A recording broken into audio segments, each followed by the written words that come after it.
Bien, le damos muchas gracias a nuestro Dios, nuestro Padre Celestial, que le ha placido que hoy estemos aquí reunidos en el Día del Señor para adorar sus virtudes, para adorarle a Él, que merece toda la gloria, toda honra y toda reverencia de nuestra parte.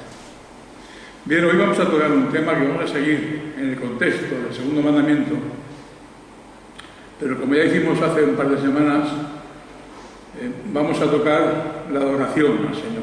Dentro del segundo mandamiento, dentro de ese contexto, sabemos que el segundo mandamiento prohíbe el uso de imágenes para la adoración a Dios, y como habla de adoración, vamos a seguir hablando un poquito, profundizando en lo que es la adoración a Dios, la verdadera adoración a Dios, y lo que no es verdadera adoración a Él. Este título puede chocar un poco: el principio regulador del culto cristiano. Pero es lo mismo que decir el principio regulador de la adoración o el principio regulador del culto cristiano. Esto vemos que vamos a ver que en muchas iglesias no se hacen los cultos iguales. Y vamos a ver a grandes rasgos por qué esto sucede, por qué en unas iglesias se hace el culto de una manera y por qué en otras iglesias se hace de otra. Y esto es lo que vamos a intentar determinar en esta mañana. No será la única vez que hablemos sobre este principio de regulador del culto, pero para empezar voy a citar solamente cuáles son los tres principios fundamentales en los que se basan las iglesias para adorar a Dios en el Día del Señor. Vamos a llamar al primero, se ha llamado teológicamente el principio de la invención. El principio de la invención o el principio creativo. ¿Por qué se llama así? Porque los que adoran a Dios con esta norma, con este principio, lo hacen de la manera que su corazón les dicta. Lo hacen considerando lo que hay en su corazón, y de la manera que adoran a Dios es la manera que su corazón les dice que tienen que hacerlo. Y no tienen para nada en cuenta la palabra de Dios. Por eso se llama inventivo o creativo, porque es invención del hombre. No está regulado por la palabra de Dios. No está establecido, esta adoración no está establecida en la palabra, sino que es el hombre quien inventa una forma de adorar a Dios no recogida en la palabra, en la Biblia. Este es el principio de invención o creativo. Luego tenemos el principio normativo. Como vamos a ir hablando de estos principios, os quedaréis con las palabras. El principio normativo dice que además de todo aquello que está prescrito en la palabra, también podemos usar en el culto de adoración a Dios todo lo que no está expresamente prohibido. Fijaros, si así el principio de la invención consiste en hacer el culto tal y como el hombre quiere, sin contar con la palabra de Dios, el principio normativo dice que se debe usar todo lo que la palabra de Dios dice y además todo aquello que la Biblia no prohíbe. Y por cierto, y por último, tenemos el principio regulador. El principio regulador, que es el más bíblico, por una simple razón. Porque somos aquellos que decimos que debemos adorar a Dios conforme enseña la Biblia, sin añadir ni quitar nada. Así que si en el principio de invención decíamos que no tiene en cuenta la palabra de Dios, ya vemos que aquí no puede salir nada bueno. Porque todo aquello que se haga sin contar con la palabra de Dios, mal. En el principio inventivo es mal porque no cuentan con la palabra de Dios. Y el principio normativo, hemos dicho, que es todo aquello que está establecido en la palabra, más lo que no está prohibido. Si Dios no prohíbe algo expresamente, se puede admitir en el culto. Y el principio regulativo, que es decir, que está regulado por la palabra de Dios, significa que solo podemos adorar a Dios en la forma que está especificado en la palabra del Señor. Pablo escribe a Timoteo, y en 1 Timoteo 3:14 vemos qué es lo que le dice Pablo a este joven siervo. 1 Timoteo 3:14 y 15. 1 Timoteo 3:14 y 15.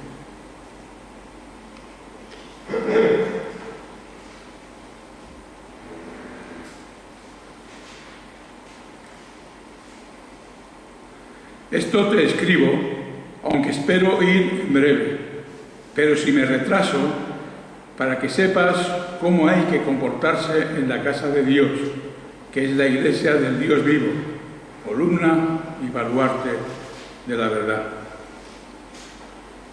Timoteo tiene que ser instruido por Pablo, tiene que ser enseñado por Pablo en un tema muy específico: cómo comportarse en la casa de Dios. Le está diciendo Pablo a Timoteo: Timoteo, cuando entres en la casa de Dios, sepas que la casa de Dios no es tu casa. Y debes aprender a comportarte en la casa de Dios, que es la iglesia del Dios vivo. Y además añade: y columna y baluarte de la verdad. Así que Timoteo tiene que aprender esta instrucción que le va a dar Pablo, y eso tiene que repercutir en su comportamiento. Eso tiene que repercutir en la forma que él debe conducirse en la casa del Señor. La iglesia no es nuestra casa, la iglesia es la casa de Dios. Por lo tanto, ese conocimiento tiene que darnos a nosotros una naturalidad para comportarnos como debemos en la casa de Dios. No podemos entrar en la casa de Dios como de cualquier manera. Tenemos que formar, entender, comprender todo lo que la palabra nos enseña a este respecto, como Timoteo tuvo que ser enseñado por Pablo. Esto es importante porque no siempre, nunca, los seres humanos nacen con esa forma natural de saber comportarse en la casa de Dios. Al contrario, todos nacemos siendo irreverentes a la presencia de Dios. Por lo tanto, todos tenemos que aprender a cómo comportarnos. Y cuando digo comportarnos, no solo significa cómo estar en el culto sentado de pie, sino también cómo adoramos a Dios. Timoteo tenía que aprender eso, y nosotros, por extensión, también tenemos que aprenderlo. Porque por naturaleza somos irreverentes, y Dios nos tiene que ir enseñando no solo cómo debemos sentarnos, cómo debemos comportarnos, sino también cómo debemos adorar a Dios, que es lo que venimos aquí los domingos. Venimos a adorar a Dios y tenemos que saber cómo hacerlo. Pero además sabemos que Dios es el dueño de la iglesia, es el propietario, es el dueño legítimo. Por tanto, Él limita por su voluntad cómo debemos conducirnos en la casa de Dios conforme a sus deseos, conforme a su voluntad, no a la nuestra.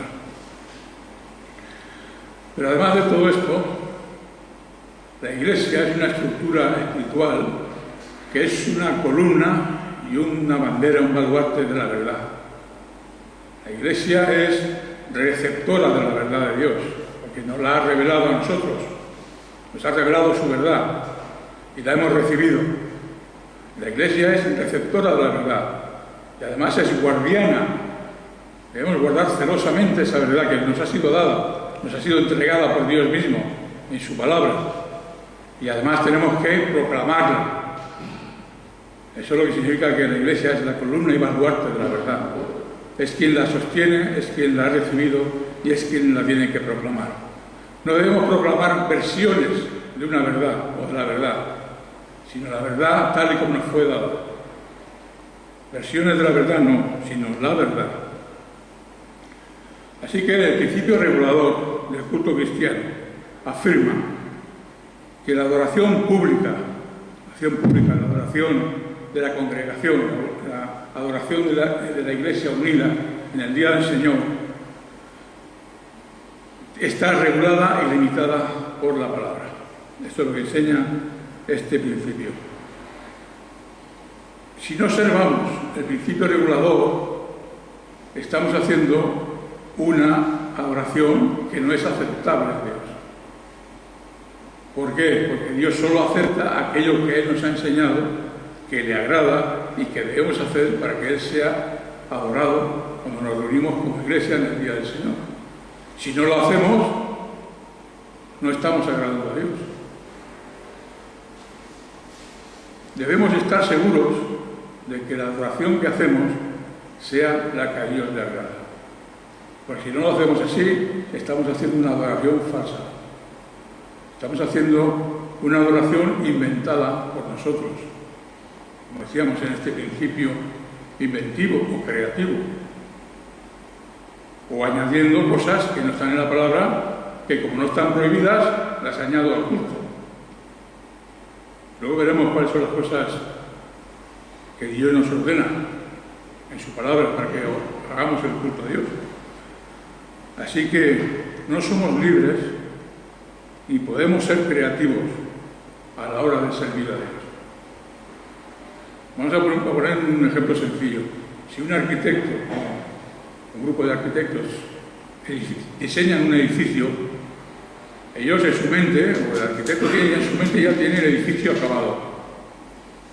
¿Y qué es lo que hace? Ha hecho muchos planos y muchos dibujos para que luego, cuando esos planos y esos dibujos sean dados a una empresa constructora, hagan las cosas tal y como ese diseñador lo ha determinado. Esa empresa constructora no puede hacer lo que ella quiera. Tiene que ajustarse completamente a lo que el arquitecto ha diseñado y ha puesto en sus planos. ¿Os imagináis esa empresa constructora queriendo añadir un piso más? ¿O queriendo cambiar los materiales? Donde había el arquitecto puesto hormigón, ellos pongan hierro, pongan yeso.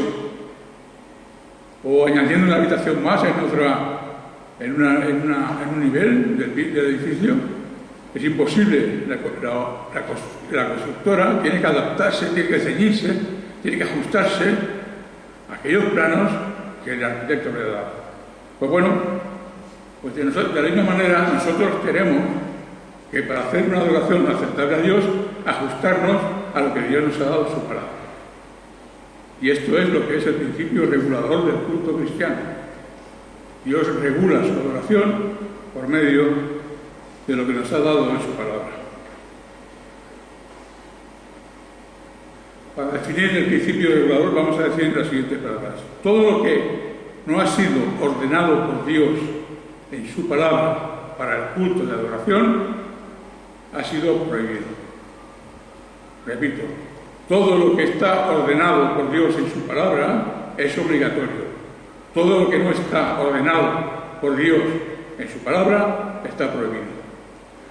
Este es el principio regulador del culto cristiano. Voy a decirlo una tercera vez. Todo lo que Dios nos manda en su palabra para que le adoremos a Él es obligatorio en los cultos. Todo aquello que Dios no nos ha dado mandato sobre ello está prohibido. Vamos a leer un párrafo de la Confesión de Fe de Westminster, porque siempre todas las confesiones reformadas, todos los credos, todos los documentos reformados, todos los catecismos y las confesiones, siempre apartan un espacio para resumir cómo adorar a Dios.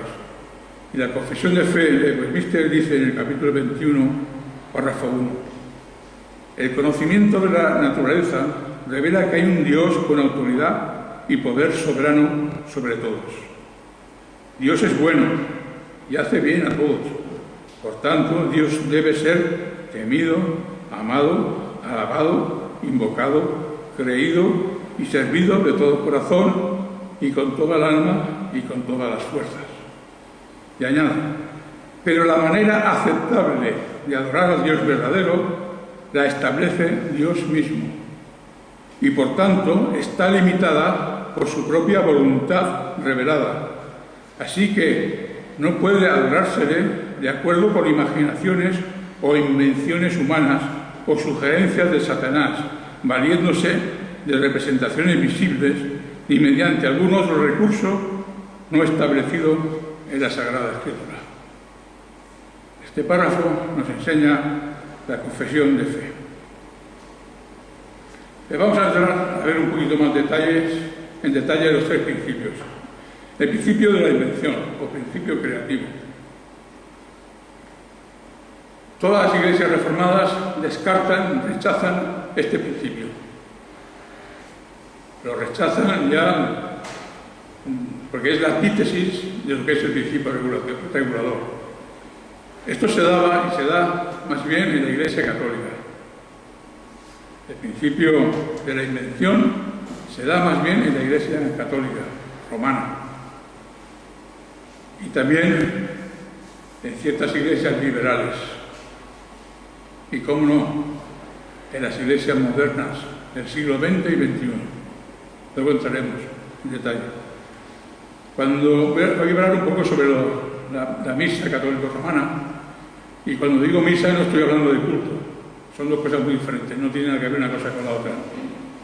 La misa no es un culto a Dios, es otra cosa. Pero cuando ellos se reúnen como iglesia en sus templos, si tú observaras, verías cosas que no están en la palabra de Dios. Es fácil verlo. Primero lo que vemos son muchas imágenes, que están en contra de la palabra. Vemos que los sacerdotes van con vestidos que no están en la palabra regulados por el Nuevo Testamento. Vemos que hay un altar en medio de... Hay un altar de sacrificios. Hay agua bendita. Hay ceremonias, hay ritos. Cosas que no están reguladas en la palabra de Dios. Todas son invención de hombres. Incienso. Estas cosas no habla la palabra de Dios que se puedan usar para el culto a Dios. Hay confesionarios, ahí se ponen cura y tienen que confesar sus pecados. Todas estas cosas no están en la palabra de Dios, se las han inventado. Este es el principio de invención. Que añaden cosas que no están escritas en la palabra. No acuden a la palabra de Dios para saber qué se puede hacer y qué no se puede hacer. Por eso lo llamamos el principio de invención, porque son inventadas por el hombre, son creadas por el hombre. Si le preguntáramos a cualquier feligrés de los que van a esas iglesias, y le preguntáramos, oye, perdona, ¿por qué tú haces esas ceremonias? ¿Y por qué te santiguas? ¿Y por qué haces ese rito? ¿Y por qué dices esas palabras? Pues seguramente el feligrés se cogería de hombre y diría, pues no lo sé. Pero nosotros diríamos, esas cosas no están en la Biblia. Esas son cosas que son inventadas por los hombres y no están en la Biblia. Un feligrés las hace y no sabe ni por qué, ni para qué, ni las entiende. Pero nosotros sí sabríamos contestar y decirle, todo eso que haces no está en la Biblia, es inventado por hombres. Así que, ¿de qué manera ha llegado la Iglesia Católica Romana a hacer estas cosas? ¿Por qué hace estas cosas la Iglesia Romana? Porque la Iglesia Católica Romana se da la autoridad a sí misma. Ella es la que tiene la autoridad para decir de qué forma tienen que adorar a Dios. Ellos, además del texto bíblico, tienen la sagrada tradición, como ellos la llaman, y están a la misma altura, coexisten. Por lo tanto, ya no es el texto bíblico la única fuente verdadera para regular el culto. Ellos se basan también en su tradición sagrada, como llaman. Por lo tanto, ellos tienen esa autoridad para proclamar, dejando la palabra de Dios, qué se puede hacer y qué no se puede hacer en el culto, en ese culto que hacen ellos. De tal manera que son los dirigentes eclesiales los que dicen qué y qué no se puede hacer. Pero bueno, no se puede hacer lo que no se les ocurre, porque todo lo que se les ocurre lo hacen. Invenciones de hombres creativos, que no se sujetan a la palabra de Dios. Y por eso a lo largo de la historia vemos que la Iglesia Católica ha hecho tantas y tantas cosas que si observamos vemos que están mal hechas. Por ejemplo, ellos tienen 7 sacramentos. ¿De dónde sacan los 7 sacramentos? Si solo hay 2. Solo Jesús instituyó 2 sacramentos u ordenanzas. Pues ellos tienen 7. Ellos en sus misas tienen imágenes, tienen la confirmación con ceniza aquí en la frente, no sé lo que hacen. confirmación, tienen cantos gregorianos. Pues esas cosas son cosas que no están en la palabra de Dios, que ellos han inventado y las han añadido al culto que hacen ellos, a esas reuniones que ellos hacen. Así que vemos con una forma muy sencilla y muy clara, que el principio inventivo es todo lo contrario al principio regulador. Todo lo contrario. Así que, si una adoración a Dios no está regulada por la palabra, está basada en un principio de invención y creatividad del hombre. Y todo aquello que se hace en obediencia a Dios es una de las dos cosas. O lo haces en obediencia a Dios o eres creativo. No hay otra opción. Bien, vamos a ver el principio normativo.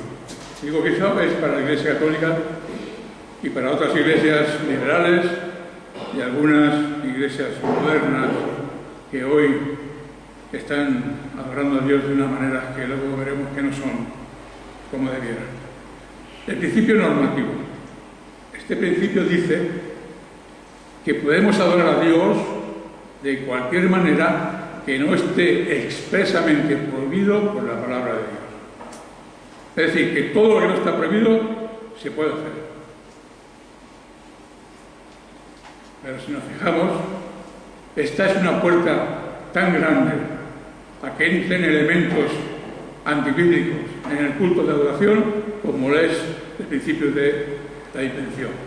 Es igual de grande esa puerta. Puede entrar cualquier cosa. Cualquier elemento inventado por el hombre, cualquier elemento antibíblico puede entrar en un culto de adoración donde se dice que todo lo que no está prohibido se puede hacer. No está prohibido, entonces se puede hacer. Eso lo dice este principio. De esta manera podemos ver cómo en estas iglesias modernas se está yendo a unos extremos que hablan de una nueva adoración. La nueva adoración le llaman. ¿Por qué? Porque cuando se reúnen piensan, bueno, ¿está prohibida la danza en el culto? ¿Está prohibida? No. Pues entonces podemos danzar. ¿Está prohibido el teatro? No, la palabra no prohíbe que se haga teatro en el culto de adoración. Pues podemos hacerlo. ¿Está prohibido tener un coro? Ah, no, pues tengamos un coro. ¿Pero el coro qué es? El coro es un grupo de hermanos de la iglesia, de dentro de la iglesia. Y no podemos venir al culto de adoración y sentarnos a ver cómo actúa el coro. La Biblia nos enseña que el coro es la iglesia entera, no un grupo de hermanos que son escogidos de la iglesia. Pero como no está prohibido, pues tengamos un coro, y tengamos corales, y tengamos actuaciones de hermanos que cantan, porque como no está prohibido la palabra, podemos aceptarlas. Y si solo miramos lo que no está prohibido, podemos hacerlo, es un coladero. Un coladero que puede entrar toda y cualquier ocurrencia humana. Pero verdaderamente eso es lo que Dios quiere, de su adoración. Que el hombre le sirva en el culto de adoración como el hombre quiere, o Dios quiere que se le adore como Él ha establecido. ¿Qué ocurre cuando en estas iglesias modernas de la nueva adoración, qué va ocurriendo? Pues como hay tanta actuación, como hay tanta danza, como hay tanto teatro, como hay mimo, como hay tantas cosas, tantos anuncios, como hay tantas cosas, cada vez queda menos tiempo para la exposición de la palabra. Cada vez van arrinconando más y más la palabra de Dios, de tal manera que queda como algo que para quedar bien hay que hacerla, pero no es para ellos lo principal del culto. La predicación de la palabra es un elemento esencial en los cultos verdaderos. En los servicios a Dios verdaderos de adoración, la palabra de Dios es principal. Pero va pasando eso, que como hay tantas cosas, tantas actividades, pues van relegando la palabra a un mínimo. Predicaciones de 10 minutos, un cuarto de hora. Porque estamos ya tan bendecidos con la danza, estamos ya tan bendecidos con las actuaciones del coro, que vamos a predicar corto y ferviente, dice. Corto y ferviente, porque ¿para qué más? Ya estamos bendecidos. Vemos que el principio normativo, las iglesias se unen a él mayormente por ignorancia, porque no han estudiado la doctrina del culto regulado por Dios en su palabra. Y como no lo han estudiado, se aferran a su culto normativo y hacen el culto a su manera. Por eso es tan importante conocer la doctrina del principio regulador de adoración, porque la adoración a Dios no es una cosa superflua, no es una cosa vana, no es una cosa que se puede hacer de una manera u de otra. Dios es celoso de su adoración y es tan celoso que no admite nada que Él no haya escrito, establecido en su palabra como parte de la adoración de su iglesia, sobre todo en el día del Señor, cuando nos reunimos como iglesia para adorarle a Él corporativamente. Como decíamos antes, el coro no es un grupo de hermanos, el coro somos toda la iglesia. Un canto congregacional. Ese es el coro. Somos la iglesia entera. Y hay tanta ignorancia en este aspecto que las iglesias se están yendo al principio normativo por causa de no estudiar la doctrina de la adoración. Pero hay otras iglesias que no es tanto por la ignorancia, sino que es por pura rebeldía a Dios. Y por eso van al principio invención o de creatividad humana,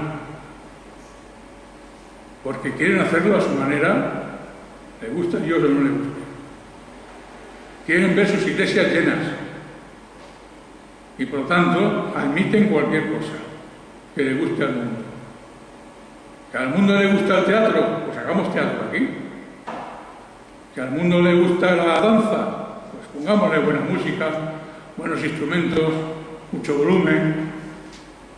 Y así se lo pasan bien y vienen a la iglesia. Claro que vienen a la iglesia, pero no son hermanos que tengan basada el venir a la adoración por causa de su fe, sino porque se lo pasan bien. Y ese no es el motivo para la iglesia de pasárselo bien. Esas son palabras que recuerdo de Ricardo García. A la iglesia no se viene a pasárselo bien, se viene a adorar a Dios. Y en estas iglesias va mucha gente por eso, porque van a pasárselo bien. Adoptan formas mundanas de adoración. Y van olvidando la pureza de la adoración, olvidan lo principal, que es esa pureza, para adorar a Dios, por ver sus iglesias con gente, con personas. Por eso Pablo decía a Timoteo, para que sepas cómo hay que comportarse en la casa de Dios. Se ha perdido en esas iglesias la reverencia, el orden y el temor de Dios.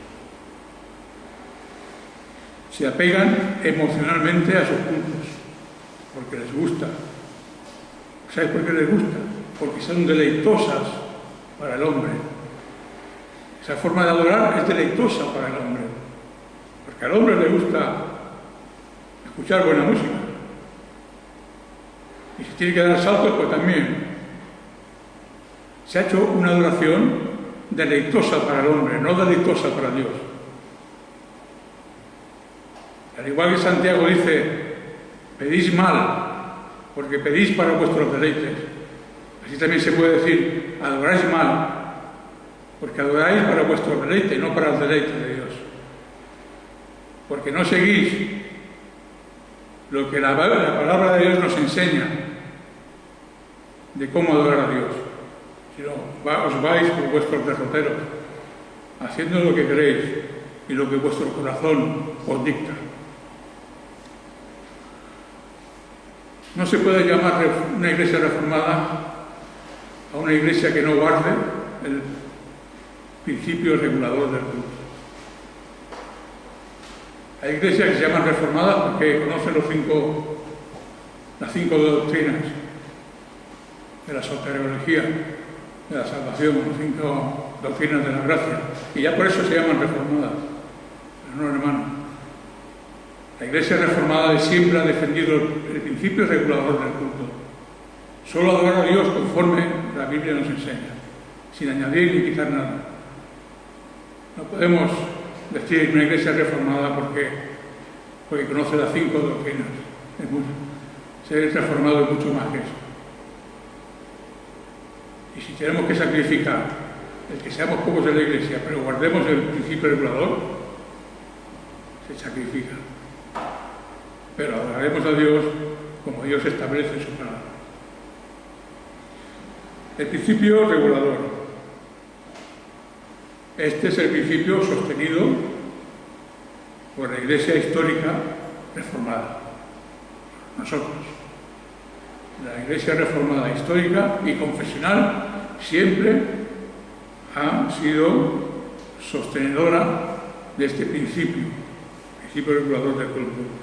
Enseña que la verdadera adoración corresponde solamente a lo que está escrito en su palabra. Y lo que no está prohibido, si no está escrito, está prohibido. Alguien podría pensar, bueno, ¿y por qué estas cosas y no nos hablan de otras, más importantes? ¿Por qué no se explican estas cosas hoy y no nos hablan de cosas más importantes de la Biblia? Bueno, ya lo he dicho antes, la adoración es una parte importante de la Biblia. Tenemos que saber cómo adorar a Dios. Tenemos que saber qué Dios quiere, qué Dios espera de su iglesia en el día del Señor, en el culto de adoración. Vamos a poner 3 ejemplos de la Biblia, de hombres que tuvieron que elegir qué principio iban a usar en las 3 obras que tenían que hacer. Uno, Moisés. Moisés, Dios te ha mandado a hacer un tabernáculo. ¿Qué principio vas a usar? ¿El principio de la invención? ¿El principio normativo? ¿O el principio regulador? ¿Sabe lo que nos diría Moisés? Yo oí una voz que me dijo: mira y haz conforme al modelo que se te ha mostrado en el monte. Esas palabras del Señor, de nuestro Dios, le dijo a Moisés: mira y hazlo conforme yo te he mostrado en el modelo que te he puesto delante de ti en el monte. Y Moisés, ¿tú crees que podía haber dicho: pues mira, yo ya que estoy en el atrio, aquí veo que falta una vasija. Voy a poner una vasija aquí, que quedará muy bien en este rincón. O voy a cambiar esta cortina que Dios me dijo que la hiciera de azul, la voy a hacer de amarillo. O este hilo, o este botón, que Dios dijo que lo hiciera dorado, lo voy a hacer blanco. ¿Tú crees que Moisés pudo hacer eso? Jamás se le hubiera ocurrido a Moisés hacer algo así, semejante a eso, y saltarse el principio regulador que Dios le había ordenado seguir, algo conforme al modelo que te ha mostrado en el monte. Y si le preguntamos a David: David, Dios te ha mandado traer el arca, ¿cómo lo vas a hacer? ¿Qué principio vas a usar? David seguro nos diría: intenté aplicar el principio normativo. Pero ¿sabes qué ocurrió? Que cuando puse el arca sobre aquel carro nuevo, tuvo que morir un hombre. por no seguir lo que Dios había escrito de cómo trasladar el arca. Así que ahora David le dice a los levitas, cargar el arca en el carro y llevarlo hasta Jerusalén. Él no se había preocupado de mirar las escrituras, de cómo había que trasladar el arca. Tenían que ser los levitas y no cualquier otro, los únicos que podían tocar aquella arca. Pero David no miró la palabra y lo hizo a su manera. Y tuvo que morir Uza por causa de ello, porque aplicó el principio normativo y no el regulador. Y por último, ya lo hemos visto, Pablo le dice a Timoteo: aprende cómo hay que comportarse en la casa de Dios, porque esa no es tu casa. Imaginaos tú que tú invitas a alguien a tu casa a comer. Cuando está entrando a la puerta, tú no le paras y dices: un momento, esto está prohibido, esto está prohibido, esto está prohibido, esto está prohibido. ¿A que no lo hacéis eso? Yo tampoco. No hacemos esas cosas. Pero sabemos que si ese hombre, esa persona tiene respeto hacia ti, no lo va a hacer. No va a entrar en tu casa, se va a ir directo a la nevera, va a ver lo que tienes por allí y se va a hacer un bocadillo. Seguramente nos pediría permiso, ¿verdad? Por respeto a ti no lo hará, porque sabe que no está en su casa, sabe que está en casa ajena, y eso no lo hará. Pero porque hacemos eso en los cultos, si es la casa de Dios y no la nuestra. ¿Por qué hacemos lo que queremos?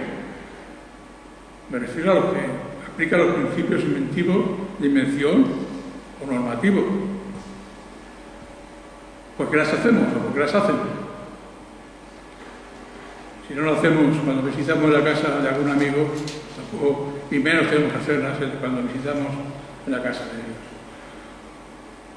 Quiero tocar por encima, como ya hemos dicho antes, qué son los elementos del culto. ¿Qué son los elementos que la palabra nos enseña que hay que practicar en el culto o en el servicio a Dios de adoración? Los elementos del culto están prescritos en el principio regulador. ¿Por qué? Porque son parte de la adoración. ¿Cuáles son? Las oraciones. Cuando venimos al culto, hay oraciones. Al principio del culto, si vemos la hojita, lo primero que hay es la invocación o la oración. Esto es importante, es un elemento del culto. La adoración, la oración a Dios es importante, es un elemento esencial del culto. Esto está establecido en la palabra que debe hacerse así. La invocación o la oración. Además podría ser también una oración pública. Podría orar los hermanos que estamos aquí. Podríamos orar por orden, turno. O, como lo hacemos aquí más concretamente, hacer una oración por todos. Invocación y oración. ¿Qué hacemos después? Cantar salmos con gracia. Eso es un elemento del culto. Cantar salmos con gracia en nuestro corazón, de agradecimiento y de sometimiento a la palabra de Dios. Los salmos son palabra de Dios y debemos cantarlos como lo que son. ¿Cómo edifica? Cuando estamos cantando un salmo y oigo al hermano cantar la palabra de Dios. Me edifica. ¿Por qué? Porque está diciendo y cantando palabra de Dios. Y es lo mismo que cuando hacemos las lecturas, esas lecturas que hacemos del Antiguo Testamento y del Nuevo Testamento. Es parte esencial del culto. Son elementos que son principales en el culto y debemos guardar todos los domingos que nos venimos a reunir. Y debemos escuchar las lecturas con reverencia, con respeto y con temor, porque es palabra de Dios. Y después, ¿qué tenemos más? La predicación de la palabra. Ese es otro elemento esencial. No podemos hacer un culto si no hay predicación de la palabra. No podemos decir, el pastor que diga, mira, hoy no tengo ganas de predicar, voy a coger y voy a leer parte de un libro que va a ser de mucha bendición. Eso no se puede hacer en el culto de adoración a Dios, porque no es un elemento el leer un libro. Un elemento del culto de adoración a Dios es predicar la palabra. O hermanos, como hoy vengo mal por la voz, no vamos a cantar, vamos a escuchar algún coro ahí por la pantalla. Hoy no vamos a cantar, hoy vamos a seguir el culto como si... porque el hermano que canta bien no está. No se puede hacer. Eso es un elemento presencial, importante, esencial del culto de adoración a Dios. ¿Qué más? La administración de los sacramentos. Nos tomamos la Santa Cena. Eso es una parte primordial del culto. Es una parte primordial. Tenemos que hacerla con la reverencia que tenemos que tener y sabiendo lo que estamos haciendo. No podemos, si hay iglesias que igual, no sé si toman más o menos habitualmente la Santa Cena que nosotros, pero bueno, eso es una cosa que la regula la Iglesia, porque no hay un mandato específico de Dios para decir hay que hacerlo cada mes, o cada 2 semanas, o cada una. Eso Dios nos lo ha dejado a nuestra voluntad. Aquí lo hacemos cada mes, hay quien las hace cada 2 semanas, o cada, no sé, cada X.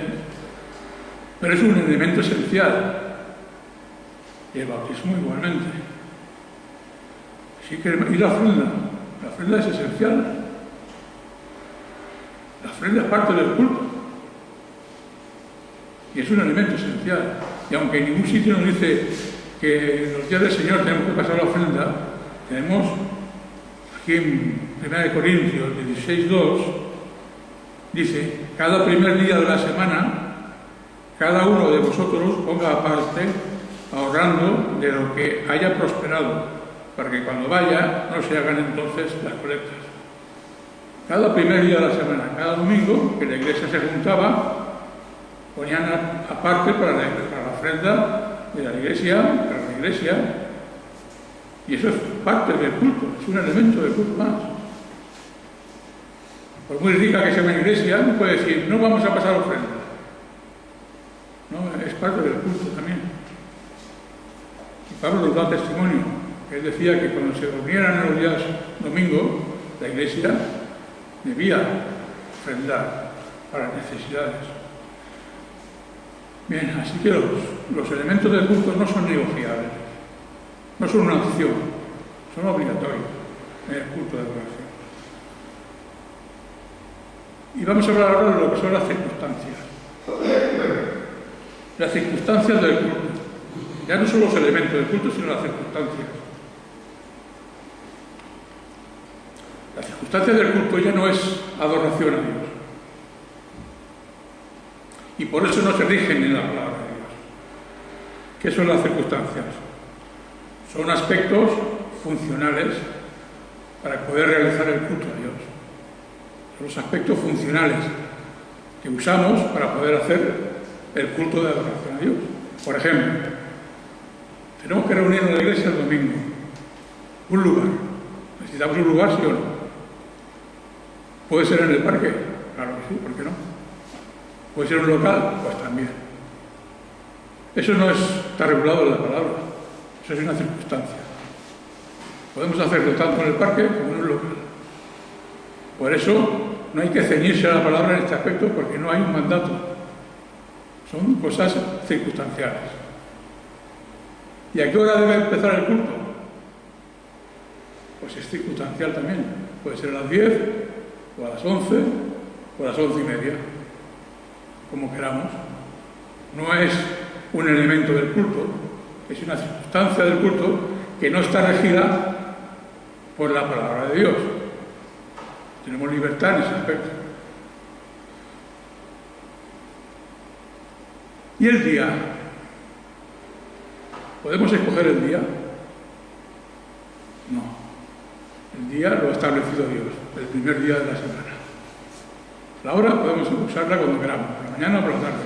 El día lo ha puesto Dios. El primer día de la semana, el día de la resurrección de Cristo, y de la venida del Espíritu Santo. Así que Dios ha establecido elementos del culto y otras que son circunstanciales, que es para que nosotros nos organicemos como queramos. ¿Cuándo tenemos que ponernos de pie en la iglesia? ¿Cuándo tenemos que sentarnos? Como establezcamos. No hay nada que rija la palabra que diga cuándo tenemos que levantarnos o sentarnos. Y si usamos el himnario para cantar o proyectamos una canción en una pantalla, es igual. Son cosas circunstanciales. Podemos usar una pantalla, podemos usar el himnario. Es lo mismo. Ahí Dios no tiene nada regulado para nosotros. Es que aquella iglesia no es reformada. ¿Por qué? Porque en vez de tener bancos de madera, tiene sillas de plástico. ¿Y qué? Son cosas circunstanciales. Lo que define una iglesia reformada no son qué tipo de sillas o bancos tiene, sino que lo que decíamos, que sean llevadas por el principio regulador de Dios en la adoración. Eso sí que define a una iglesia reformada. Y todo esto, hermanos, todo el principio regulador del culto cristiano, está basada en uno de los lemas de la iglesia reformada de siempre: la sola escritura. Sola escritura. Fuera de lo que hay en la escritura es cuestión de cosas e invenciones humanas. La sola escritura, para el culto de adoración y para todas nuestras doctrinas. Bien, dicho todo esto, quiero acabar diciendo que no hay ninguna iglesia en el mundo que haga su culto de adoración perfectamente. No hay ninguna iglesia, porque la iglesia está formada de pecadores. Pecadores arrepentidos, pero pecadores. Por lo tanto, tenemos aún en nosotros debilidades, tenemos límites, que no podemos adorar a Dios como debiéramos. Y eso tiene que ser una oración para nosotros. Señor, perdóname, porque no sé adorarte como debiera hacerlo. Eso es una constante. Sin embargo, también debemos saber que nuestra adoración es agradable a Dios por una sola sencilla razón. La única sacrificio, ofrenda que agradó y agradará a Dios por siempre, solo hay una. La ofrenda de Jesucristo en la cruz del Calvario. Esa complace a Dios de manera infinita. Y solo esa ofrenda de entregar la vida